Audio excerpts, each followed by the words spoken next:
Hello, everyone, and welcome to another episode of Code and the Coding Coders Who Code It.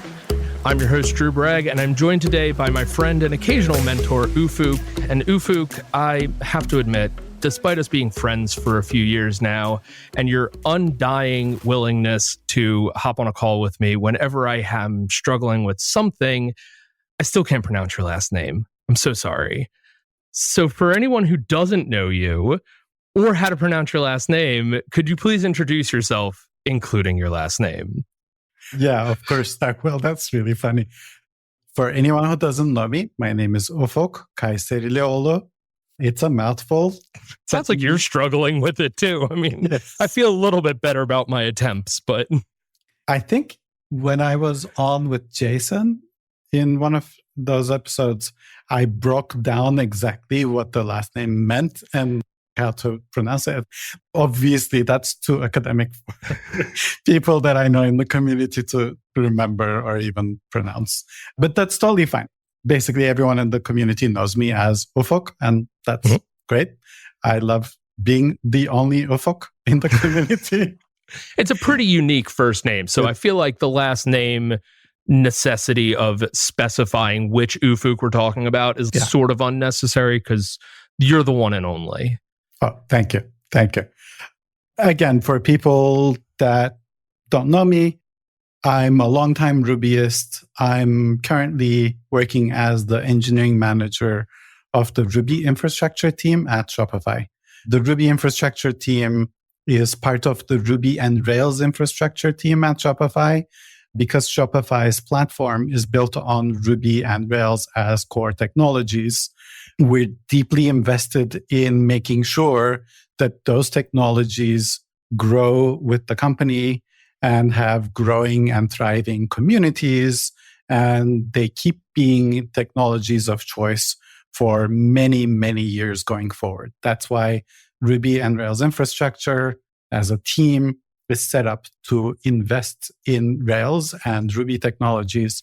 I'm thankful that I'm able to work with a lot of bright minds on the team in general, but I'm also super humbled to have had the chance to take part in the Ruby infrastructure part of the story, where we're looking at different Ruby implementations, most notably the Ruby implementation that we all use, CRuby, but to a smaller extent, we're looking at TruffleRuby to see if it's viable for some of our workloads as well. But when I say we look at CRuby, we actually do a lot of work inside CRuby to make sure that it continues being performant and is more performant going forward, that it continues to be a modern code base that's easy to work in, that's easy to extend, easy to build on, etc. So a lot of the things that we build are kind of behind the scenes, things like widget that most people just turn on using a flag and get the benefits of. Yeah. They don't go in and do anything with widget, so it's not like exposed to any of the Rubyists, really. But some of the things are like the new Prism compiler, for example, is accessible from Rubyland. So if you have any need to understand any Ruby code as an entity in your code base, you'd better reach for Prism as a gem and say prism.parse and give the Ruby code that you need to understand so that it can give you back syntax tree, etc. So that's the kind of work that our team is doing. We work on the virtual machine, the garbage collector, and all the other bits of Ruby to make sure that it continues being performant and scalable. Awesome. Yeah, much appreciation for your work. We've had a few of your teammates on in the past. I've had Kevin Newton on talking about the parser.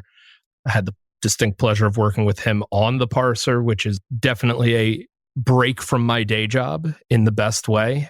A little overwhelming, but very awesome. And I've had Vidi on to talk about the Ruby LSP, though I think he's not part of your team anymore, right? They're split into their own user experience. Yes. Developer experience? Cool. The developer experience is a top-level team inside the Ruby and Rails infrastructure team.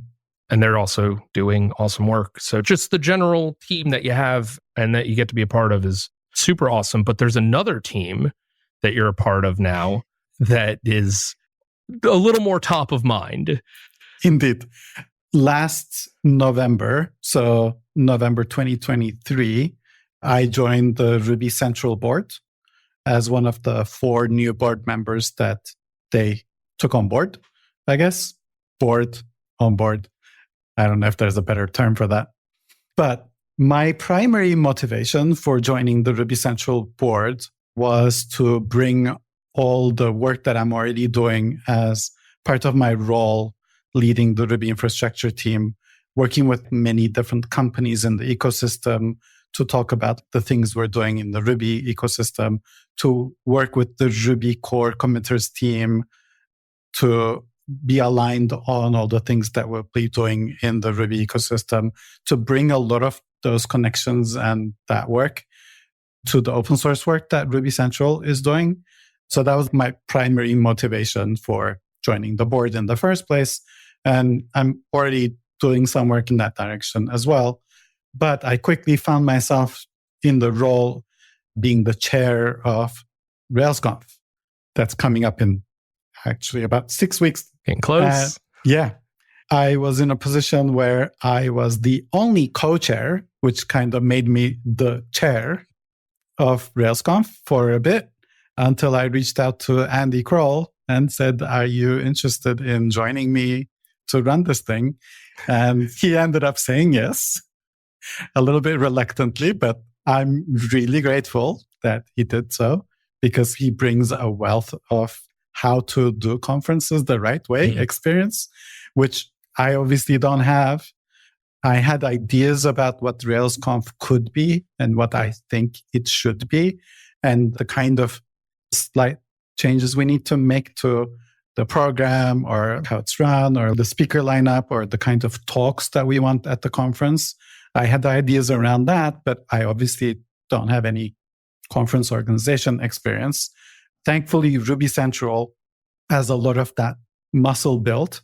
And we're also working with professional organization team now since RubyConf, which is making things much easier for the board members to organize these conferences. So they're responsible for a lot of the logistics, of the video recording, a lot of the setup, contracts, making sure that there's enough coffee, making sure that there's enough water for everyone, etc. It's like all these things board members who were chairing these conferences had to be concerned with previously.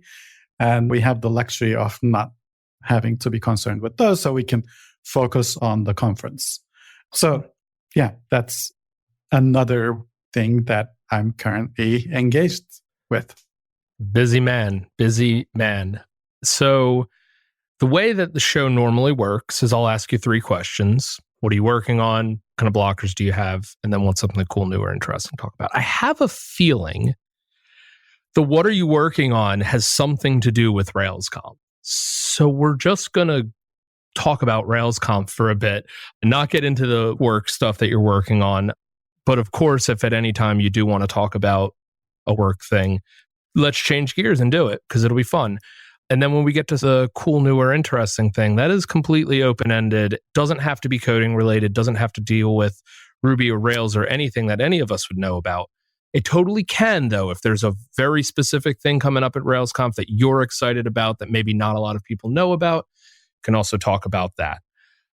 So this is where I would ask, what are you working on? But really what I want to ask is how excited are you for the speaker lineup that you have going on? Because I looked at it after it was announced and it's incredible. It's awesome. There's so many people on there that I know from the internet or know personally or just really want to meet. It's an awesome lineup. I'm very excited. So I think you kind of stole my thunder because I'm so sorry. I think you're I'm really jazzed about it. No. Sorry, Mike. I'm very jazzed about the speaker lineup. And I'm super thankful to Andy and the program committee for putting that together. I was less involved with that. Andy took the charge and worked with the conference track selection part of the program committee that we have. And they did an amazing job of picking up these talks and the lineup. And we had to say no to a lot of amazing talks as well, because we didn't have enough slots, which was a pity. because we still had more talks that we would have loved to have seen on the program. I think most of my input was aligned with Andy's vision, was to set the theme and the vision for what we wanted RailsConf to be about, which was more about building with Rails. So I kept repeating that to everyone. I kept repeating that to Andy when I was asking him if he would co-chair with me. And I also said the same thing to all the program committee members as we were recruiting them. We said, this RailsConf will be a little bit more focused on putting Rails at the core of the conference and for showcasing to people all the cool ways in which you can build with Rails. And when I say build with Rails, people think, oh, like how do you build software with Rails or how do you build companies with Rails? But it's broader than that because you can also build a career with Rails. Mm-hmm. And you can also build other things with Rails, build relationships with Rails by going to RailsConf or other conferences around Rails. So it's actually a broader umbrella, but there was a feeling that RailsConf didn't have enough Rails content recently. I was hearing that from some people. And for a while, I think I was seeing that too. It was still a great conference, but maybe it had lost the connection with Rails being the core theme. So we said to ourselves, what if we brought that back? What if we made every talk to be about Rails? And I think the program and the speaker lineup that we have is probably a testament to setting that vision, because there's so many talks there that gets you excited, probably for the reason that there's a wealth of information there. There's real life sweat and tears experience that people will be talking about, things that they've done that they want to share with other people. And there's so much content there that people, if they come to the conference, can be learning, not just because they were at the talk session, because you can also watch the video, but also because you can talk to the speakers there. You can engage with the speakers during the hack day or in the hallway track, or just hang out with them in the social events, which gives you more opportunities to learn from the same people that you watched on stage a couple of hours ago. So that's why I'm just calling out to all of your listeners, if they haven't already bought their tickets, to buy their tickets today so that they get to experience not only great speakers on stage, but also get a chance to hang out with them and work with them in different settings. Absolutely. Highly recommend it. Awesome lineup. And I'm glad you mentioned hack days. That's pretty new still. I'm still not convinced that everybody knows about it. Although if they've listened to my episode with Andy, they know a little bit more about it. It was at RubyConf. It was the first day. I was a huge fan of it. I really enjoyed getting to go into the room, either meet a maintainer or just be able to say hi in person, sit down with them. A couple of friends and I worked on the Ruby LSP with Vinny, and it was awesome having him right there to help us get the development environment set up, even though we followed the README. It's never the same, but it was a really great experience. And the only thing that I came out of it thinking as a negative was it sort of sucks that it was on the first day, because then you go to a talk or two and you're like, I want to work on that, or I want to see that in practice. I want to like interact with that person. And I didn't say it to anybody, but you guys all read my mind and put it on the second day, which is great. I am really interested to hear from you what you hope Hack Days is like at RailsConf. Yep. For being on the second day, being a companion to the workshops and not this first day where I think a lot of people skipped it because they were just like, I don't even know what this is. But now with its sandwich, it's almost like, yeah, I'm there anyway. I'm going to go to it. What's your hope for it? That was indeed the feedback we got from many people when we did this at RubyConf. So you didn't have to say it because we heard that. And it was also quite obvious that there was a logistical problem with doing that the first day, because it was really hard. Because for people who don't know, I was also on the program committee for RubyConf, and I was responsible for organizing the Hack Day part of RubyConf.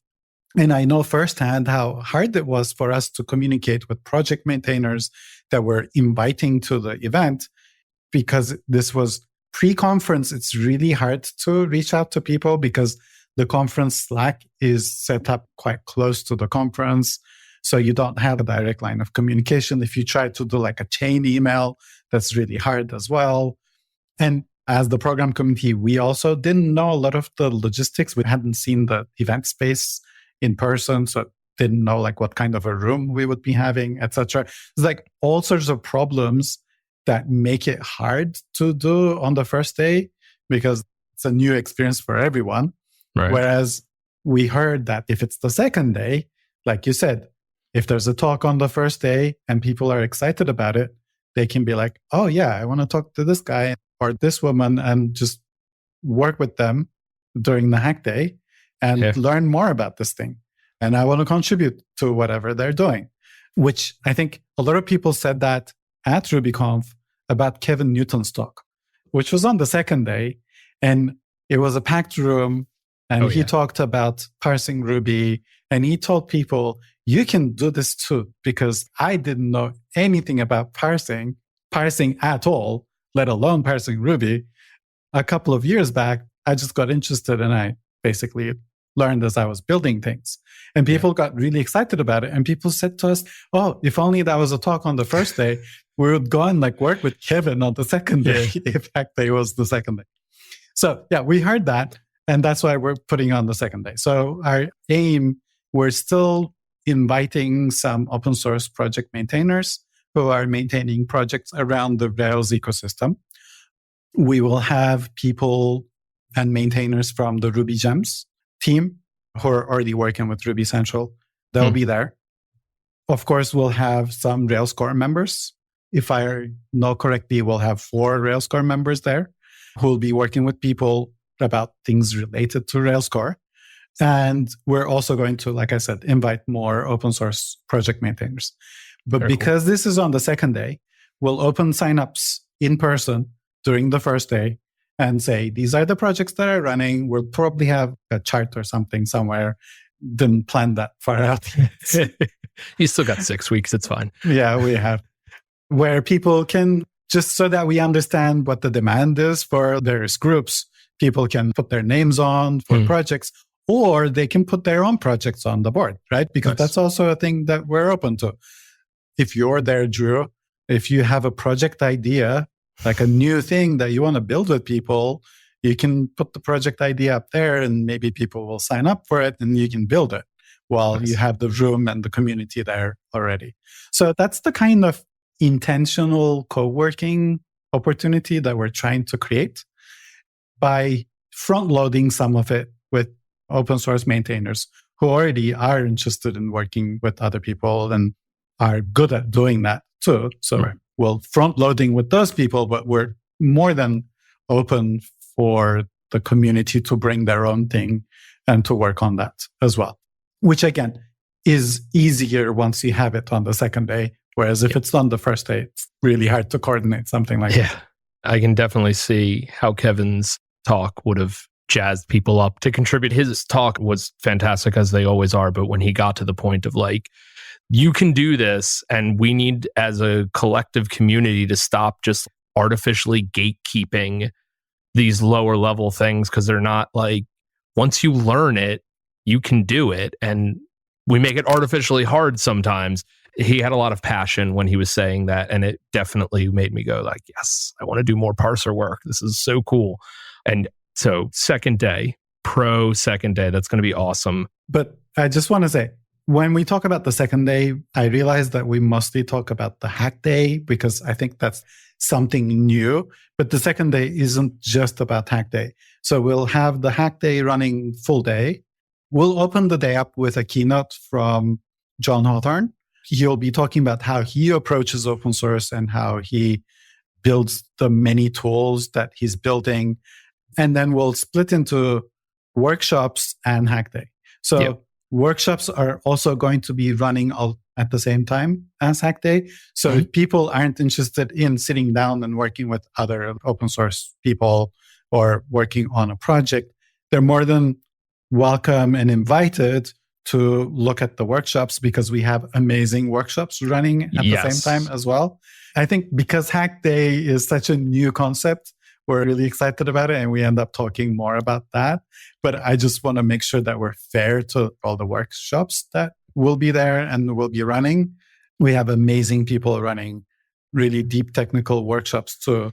So if you're really interested in learning more about those topics, please go to the workshops. We'll have workshops running in the morning and in the afternoon. So if you want to join one workshop and maybe you can come to the hack day, etc., like you can mix and match. It's a very flexible day, but it's intentionally set up so that it's not competing for attention against any of the talks that are happening, right? Right. The talks are all lined up on the first and the last day so that you don't miss out on a lot of the conference just because you wanted to work with other people or you wanted to learn from other people in a workshop setting, which historically has been quite unfair to either people who are going to workshops or to people who are missing out on their audience as they're trying to give a talk on stage. Yeah, I've said that in the past. Dang, I really want to go to this workshop, especially because they're not recorded. But then I'm going to miss these two talks that I'm like interested in. But hey, I got you pick one. So I'm like, man, I wish they would split it. And then you did. And now the problem is there's 3 workshops that I want to go to and I can't go to them because they're all at the same time. But I totally understand there's going to be overlap. It is just quite amusing that, yes, they're finally broken out of the talk space and then you have to choose the workshop because you do have 6 incredible workshops. They all sound awesome. And I think the workshops should also be as big of a draw as the hack day is because they're going to be phenomenal. The speakers are all well-versed in what they're talking about on top of potentially even being a great workshop giver. So you've got great workshops alongside with the hack day with a nice break in between so that you can still do both, which is great planning. And then you have your last day. You have some incredible keynotes. Man, you are crushing it, which is awesome because it's going to be a great conference. But you made mention of bringing Andy in since he kind of knows how to run a conference a little bit. And this is your first time running a conference. What was something that you learned during this about running a conference that you just would have had no idea otherwise? It didn't even cross your mind. Like, this is something that we need to worry about as conference organizers. And Andy was like, oh yeah, I have to do that every year. I think the most surprising thing for me was realizing how many micro decisions you are expected to make for the conference, because you need to think about the website, what you're showcasing on the website, because things change. Like now we're looking for volunteers. Let's showcase that. Now we have the program live. Let's showcase that. Or something is not looking right on the website. You need to deal with that. Or you need to think about t-shirts. You need to think about all the different things. You need to think about tickets. You need to think about sponsors. So many different things, so many micro decisions, because a lot of what I guess I was seeing from the outside was the program, the speakers, the event itself. But I've quickly realized, being on the other side, that's the tip of the iceberg. In order to bring us that show, a lot of other work needs to be done behind the scenes to support that. So I think that's the biggest learning for me. I was missing out on a lot of the work that needs to happen in the background. What's something that you could identify as a blocker during this planning period? Hopefully something that you have figured out by now. If it's not, shout it out. But what's something, at least from a, hey, my next question is what are blockers that you have? What's something that came up and like really was a bit of a blocker? I'm sure I do. I just try to figure out ways in which I can go past them, I guess. Right. But it's not my current blocker, but for a while, my biggest blocker was, like I said, I didn't have a co-chair and I didn't know how to put on a conference like this on my own. So I'm super grateful for Andy joining the conference, and I learned so much from him, and he's been super hands-on. This is what we need to take care of. This is what we need to make sure that we're doing. This is what we should concentrate on. And he was like, yeah, the ABC of the conference. This is how you run something like that. I guess the time when I felt most blocked was just being alone and not knowing how to do this. There's already a team that was responsible for doing the logistics and putting the show on. But when I was thinking about the time when, I need to figure out what the program committee should look like, how to invite them, how to do a kickoff with them, give them a goal, how to set up the CFP website, open it, collect all the things, and then go through them and do a top lineup selection, etc. All on my own. I was dreading it. Right. So I guess that was the biggest blocker. Right. Now things are flowing quite smoothly on the RailsConf side. I think we're in a good place. We are looking to sell more tickets. I think the more participation that we have at this conference, the better it's going to be for everyone. So yeah, I don't think that's a blocker per se, but if we have more ticket sales, it's going to be much better for Ruby Central and for RailsConf as well. But nothing I would call a blocker right now. So you talked about joining the Ruby Central board with goals that were not putting on RailsConf, but you found yourself putting on RailsConf. And I've talked about Ruby Central in the past, so I don't want to rehash everything, but in case people are not listening to every episode, I do think it would be prudent to have your take on what is so important about Ruby Central, because it is a vitally important piece of the Ruby ecosystem and community. Yep. And I don't think people realize or appreciate it as much as potentially they should. So what would be your, let's just call it an elevator pitch. It doesn't have to be 90 seconds, but like, what's your pitch to the Ruby community of why Ruby Central is important, and where do you hope to take it now that you have a little bit of a higher level of involvement? I think being able to succinctly verbalize what Ruby Central or anything is about is important. So that's why I've been thinking about this for a long time. And I think what I like saying right now is Ruby Central is the nonprofit organization that takes care of the Ruby commons for the whole community. So in any community, there are commons where you're not quite sure whose responsibility it is to take care of those commons because it's common for everyone. So it feels like it's everyone's responsibility. But when something is everyone's responsibility, it's as good as being no one's responsibility because everyone thinks someone else is going to do something about it. And it's really important for someone to take that on as a responsibility and as a main goal. In some communities, those are for-profit organizations. In our community, it's a non-profit organization, Ruby Central, whose goal is to take care of those commons for our Ruby community. And when I say commons, the big thing is taking care of all the common infrastructure that we rely on, which is Ruby Gems and Bundler. So there's a huge investment in the rubygems.org website, which is serving billions of gems per month. It's an enormous scale. There's a big investment on the Ruby Gems client that we interact with when we do gem install or whatever. And there's a big investment in the Bundler client, which we use every time we use bundle install or put together a gem file. And the fact that those tools are so much an integral part of our developer lives, most of the time they work so well that they're like so seamless and behind the scenes that we often forget that they even exist. We just take for granted that they're there and they'll continue working and that they'll be secure, which is really important. We forget that takes a lot of work from someone. And that someone in our community is Ruby Central. So that's the big commons that Ruby Central is taking care of for our community.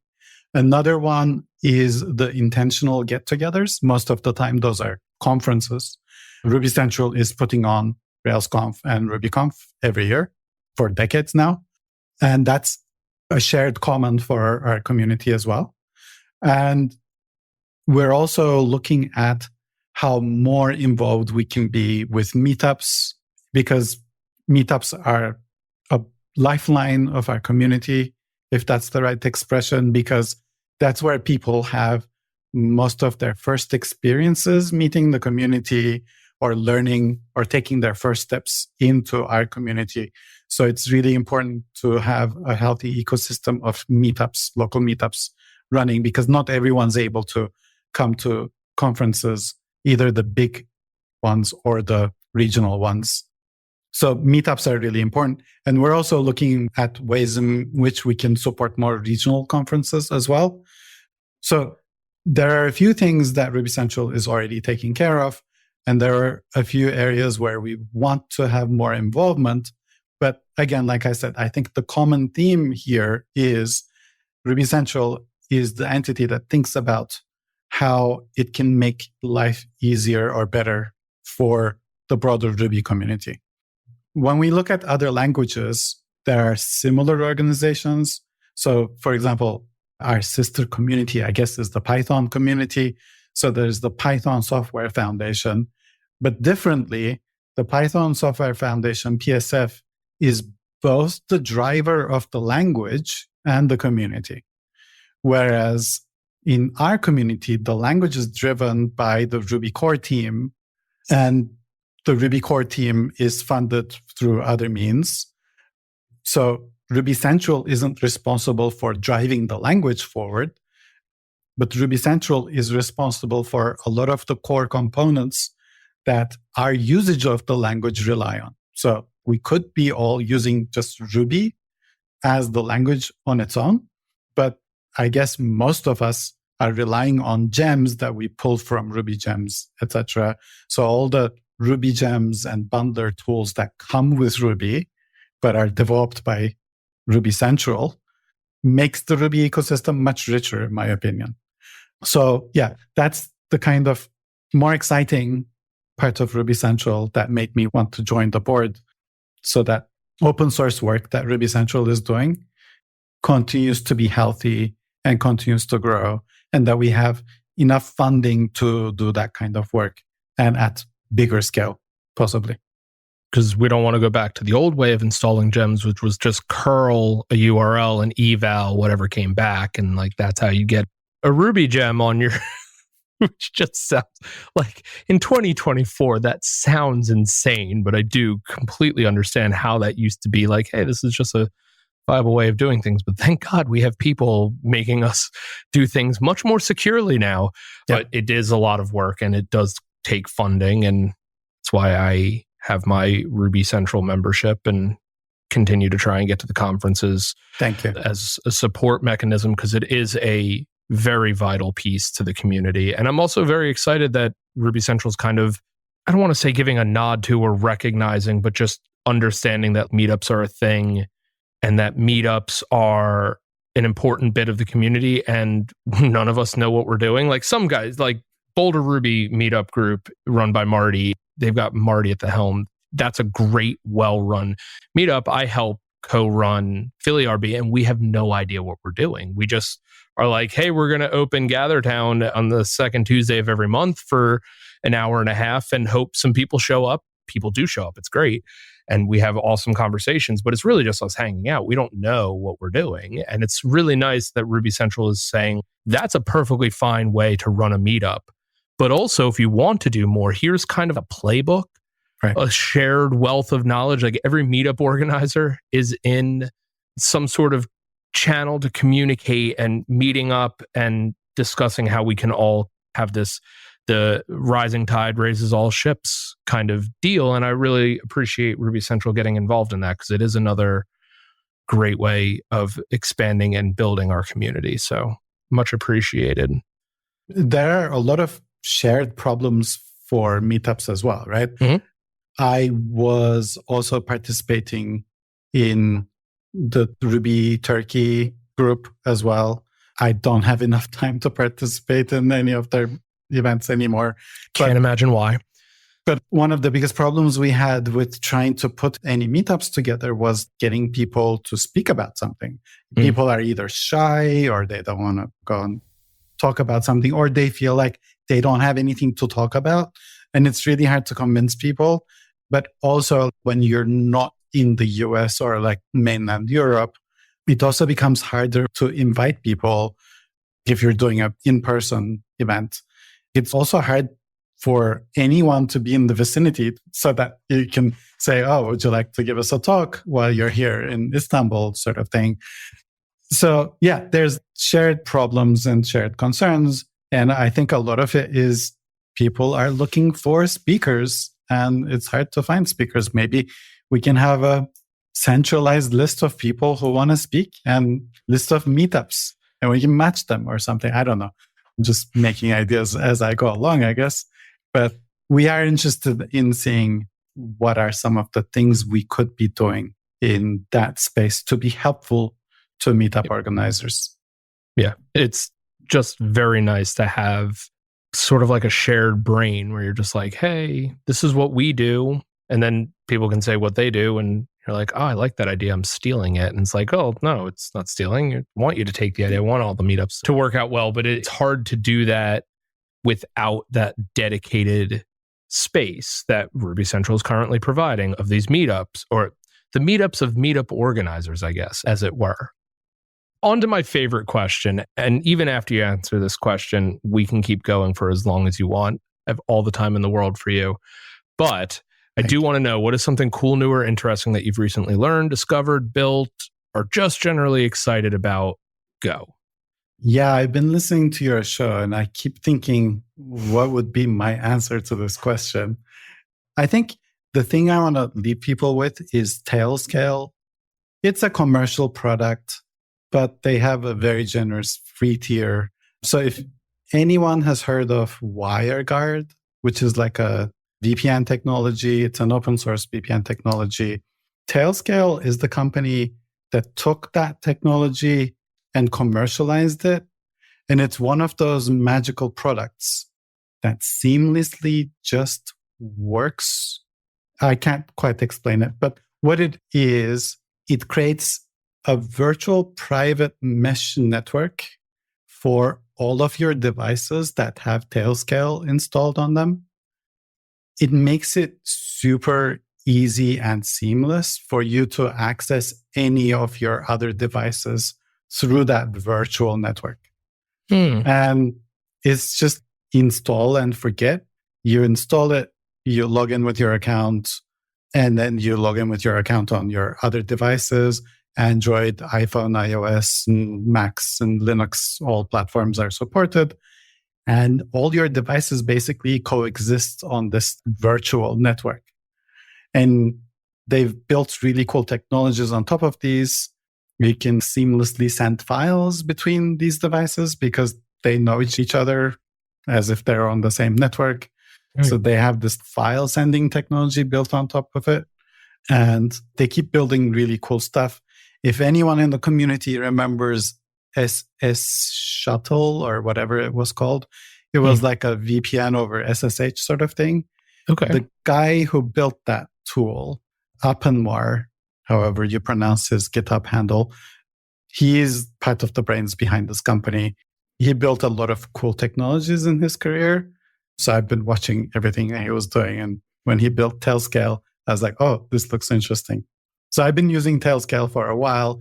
It makes it really easy to also access your cloud environments as well. And you can also use it to expose local services to the internet, because you can set up one of the machines on your network as an exit node or a relay, etc. It's very versatile. You can use it in multiple different ways, and people have really creative uses for it. So yeah, I recommend everyone to take a look at what it is and to see how it might work for them. I'm looking at it right now. It looks super cool. Good. You got a good one. I like it. You never know what people are going to answer with when I ask them what's something cool, new, or interesting. And I've gotten everything from products and books and cloud whitening and endangered hobbies. And that's why it's my favorite question, because I never know what's about to come out of my guest's mouth when I'm like, what's something cool, new, or interesting? And they're like, this. And I'm like, you are right. That is cool and interesting and something I'm going to check out, because this is super cool. Is there anything else you want to talk about before we do my terrible wrap-up job? No, I think we talked about RailsConf. That's really top of mind for me. I really want that conference to be very successful. And success for me is making sure that people who come to see the talks and to engage in the hack day to leave fulfilled and happy and having learned something and having made connections. And I really want that specifically for early career developers who will be there, because I think they are the ones that are at the beginning of their journey to making those connections or to building that network or to of their learning in general. And I want to make sure that they leave happy and fulfilled and having learned something and having made some connections that will last them a lifetime. So that's the main thing that's top of mind for me. And if anyone's interested in being there and taking part in that journey, please buy your ticket today. If you buy your ticket before the end of this month, I don't know when this episode is going to be. Unfortunately, April 2nd? April something. Yeah, okay. something. Then I guess the prices would have already gone up, but it's still not too late. If you can afford it, if you want to be there, if you want to join us, more than welcome to be there. I think it will be good for your career and it would be good for your network to come and meet a lot of the great people that will be there at the conference. So I think that's what I want to leave people with more than anything. Come, let's make this party better together. I wholeheartedly agree with all that. Going to Ruby and RailsConfs have been hugely influential in my career, both from a learning and growing as a developer and also the networks of friends and people I can bounce all ideas off of and mentor figures that I've gotten from just meeting and interacting with people at conferences it's so invaluable. It's amazing. The community is wonderful. So not too surprised, but as an early career dev, it was a little like, wow, people are just genuinely excited to help. So awesome. So yes, if you can make your way out to Detroit in early May, highly recommend it. Check out rubyconf.org or Susie, RailsConf. RailsConf.org. Yes. RailsConf.org for this one. RailsConf.org for the schedule of amazing speakers and to buy your ticket. But other than RailsConf, where can folks follow you on the internet? If people go to ufuk.dev, that's ufuk.dev, that's my personal website.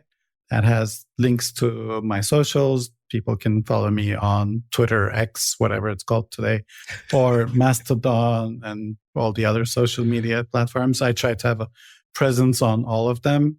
And they can also find links to my talks and podcast appearances on my website too, if they want to learn more about me. But awesome. If they want to learn more about RailsConf, like you said, go to railsconf.org.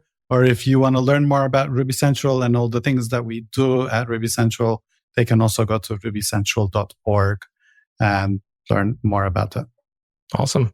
Well, Ufuk, thank you so much for coming on. It has been a pleasure having you on. I'm so happy that finally was able to get you on. We're definitely going to bring you back on so that we can talk about all the cool stuff you have going on at work.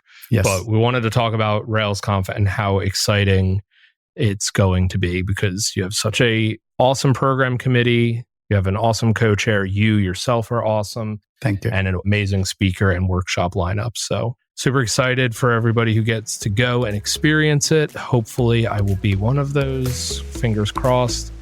Until next time, thank you for listening and talk to you in the next one.